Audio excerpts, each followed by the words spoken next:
વળાંકમાંથી tractor નીકળ્યું ને highway પર પૂર ઝડપે આવતી ફોર્ચ્યુનર કાર એમાં ઘૂસી ગઈ. ફોર્ચ્યુનરનો કચ્ચરઘાણ વળી ગયો, જેમાં સવાર તમામ 5 લોકો કાળનો કોળિયો બની ગયા.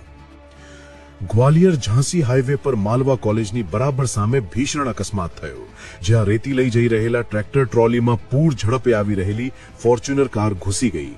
આ ઘટનામાં કારમાં સવાર 5 લોકોના ઘટના સ્થળે જ મોત થયા. ઘટના આજે 16 નવેમ્બરની સવારે બની. ફોર્ચ્યુનર કાર ઝાંસી તરફથી આવી રહી હતી.